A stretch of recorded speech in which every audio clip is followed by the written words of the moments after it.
First of all, I'd like to thank Jack for asking me to share today, because normally I wouldn't volunteer for anything like this, so thank you so much.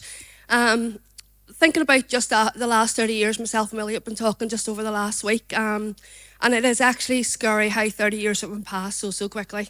Time does go by so quickly, and just reflecting on the last 30 years, what God has brought us through, and the amount of different places we've been to. I have put down some very important parts of my life. Growing up in the church, I was with Ballyselneelan back in when I was 12, and I've always grown up in church. I think my mum and daddy just sent me to church to get rid of me sometimes, but I've always been part of the church when Jackie and Kathleen were up in Ballyselneelan. Then obviously the stadium was birthed in 4th of July 1993, and it was Willie's 21st birthday on that day, so it's easy to remember. So that was a big thing for us. For me, growing up as a teenager, I was very lucky. I had really good friends. Some of those friends I still have today, which is really good. In the stadium, I would have got involved in everything. As a young person, you know yourself, growing up, you just throw yourself into everything. So for me, the stadium was like a family. It was a place that you went to any time of the day after school. You would have went down. There was drop-ins you would have went to. And my daddy used to always say, Jackie will know this, but my daddy used to always say when he had a drink in him, he used to always throw in my face, you think more Jack McCain you do than me, you spent more time in that church than you do in your own house. And that was always, as soon as he got a drink in him, that was always through in my face. But for me, growing up, and I know Jackie hates this, he absolutely hates getting any attention, but for me, growing up, Jackie and Kathleen were a big part of my life. A massive part. I was never out of their home. And growing up, it was a place that you went to. Mint said it last week. You would have went up there every Sunday night. Kathleen would have literally toasted 6 loaves of sandwiches. It was like feeding the 5,000. Everybody went up there, got fed.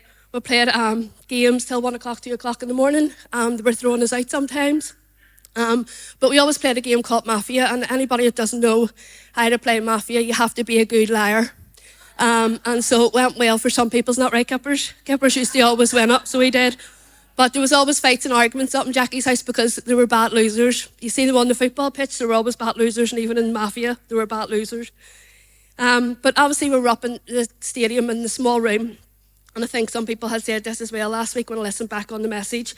And after a year and a half, we moved down to the main hall, as upstairs was too small then. In the summer months it was great because it was really warm, but in the winter it was absolutely freezing. We had to get blow heaters in to keep us warm. And then Heather Prentice made curtains, so we had to build a church every single week. So chairs set up, because obviously it was used for different things throughout the week. Heather Prentice made curtains were dropped down from the ceiling. But you know what, that was a really intimate time, and a really time that I remember really well growing up in church. We had some really brilliant times, and Jackie's just mentioned we had a thing called Big House where Big Keith was playing in a band, and that was the time where youth groups from all over the city would have came to Big House in the stadium. There would have been hundreds of people there, and it was a really good time to connect with different churches and different people.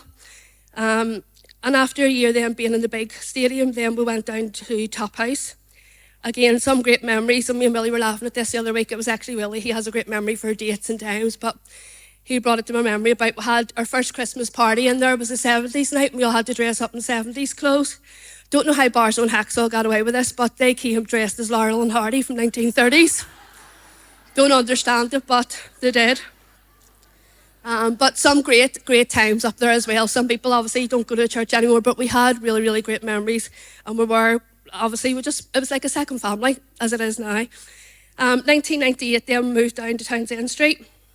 The first evening service then was a Mother's Day service, and Jackie mentioned this as well last week, that in the first evening service it was Mother's Day, and his own mummy got saved. It was the very first person to get saved in the church, so it was a really great start to being down there in Townsend Street. During my time in Townsend Street then, I had some personal ups and downs. It was in these times the church family became really important to me, and I started to realise how important it was to have really good people around you. And one thing I would say to people today, it is really important to surround yourself with good people that's going to build you up, people that's going to encourage you. And I have been lucky throughout my life that I have had those people, still have those people to this day. Mightn't see them every single day, but I know they're there if I need them. So as I said, in 1998 we moved to Townsend Street, and that was a really great, exciting time.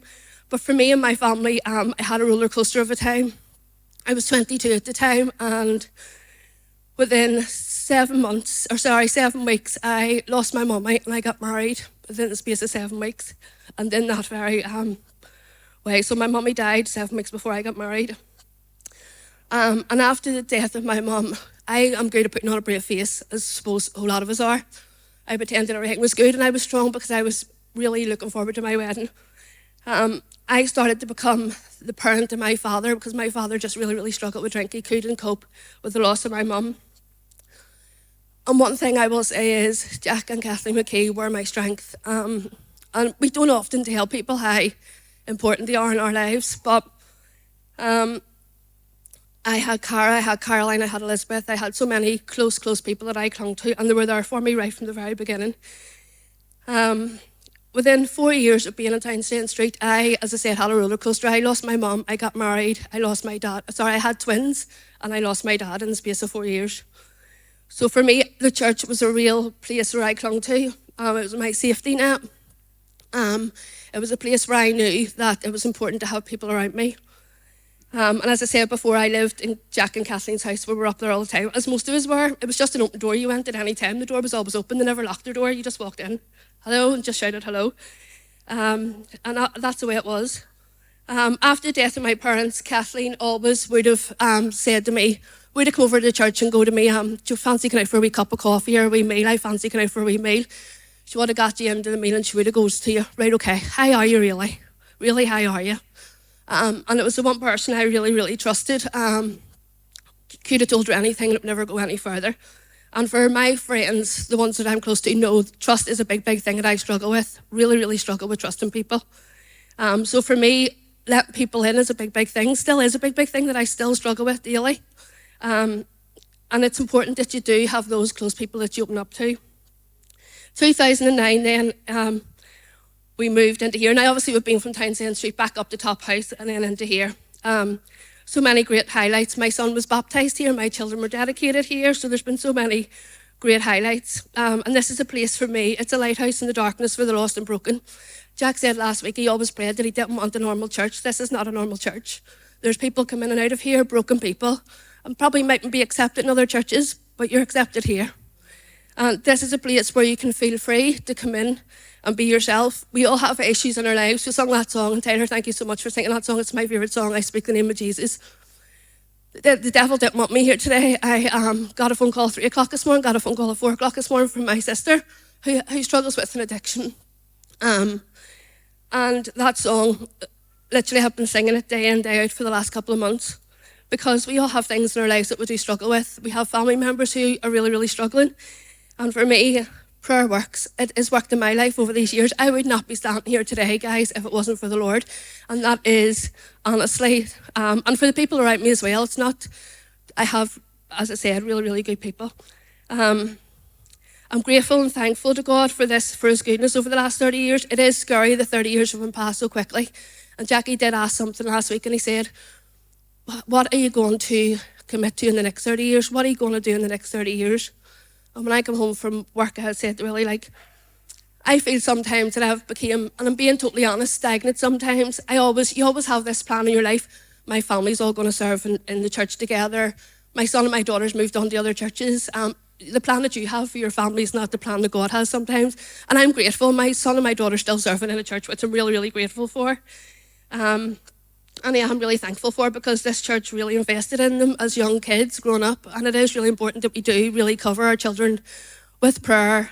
As you see, that Woodfield, we were driving up the Woodfield last night and Grace was going to me, standing outside the Woodfield Park, people getting into the park. She's in my year, 13. Mummy, she's in my year in school. And I was like, it's breaking your heart what our kids are able to do. So for me, the last 30 years have been a roller coaster. It has been up and down. If I said everything was rosy, no, it hasn't been. There has been times where I've said it's easy to walk away. But one thing I will say is the word stickability. This is one thing I use with my managers when I'm training managers in work after their 6 months training.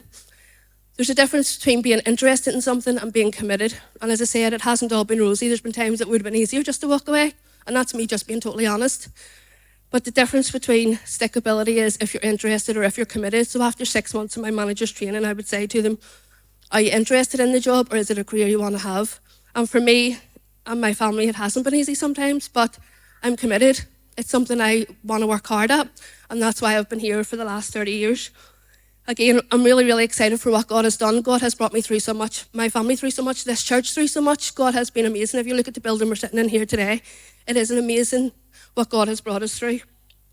And again, I just want to personally, as Kippers had said, I want to honour Jack and Kathleen and Jonathan and Gemma, because they have sacrificed so much for this church, their family life. They're a lot. Yeah, we can bring them in.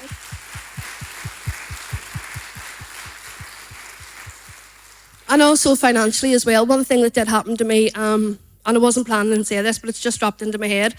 When my daddy died, I was handed an envelope on the day of my daddy's funeral from an organisation. From my uncle gave me the envelope, and he says, this is from the boys. And to be honest with you, I didn't have the money for my daddy's funeral. We had buried my mummy for 4 years beforehand. And what my daddy done was blew everybody's insurance. So my mummy had herself insured and had my daddy insured for his funeral. But when my mummy died, my daddy blew everything. So he did. So there wasn't the money there for my daddy's funeral. And I had said to my uncle, do you know what? I don't want that money. I don't want the money. And literally a week later, the church came up with the exact same money that was in the envelope from the organisation to cover my daddy's funeral. So God is good. You might be sitting there thinking of things that you're going on in your family's life.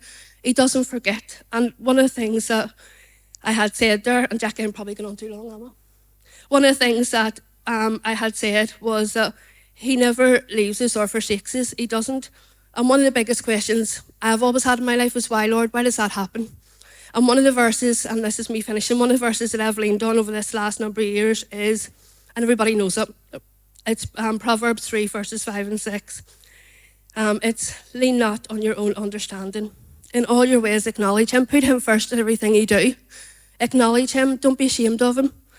And he will direct your path. It mightn't be the path that you have planned out for yourself, but his ways is always higher. It's always greater than our ways and our plans. He knows the beginning from the end. He knows your heart's desire, and he wants the best for you. So what I would say to you today is just trust him with everything that you have. Thank you so much.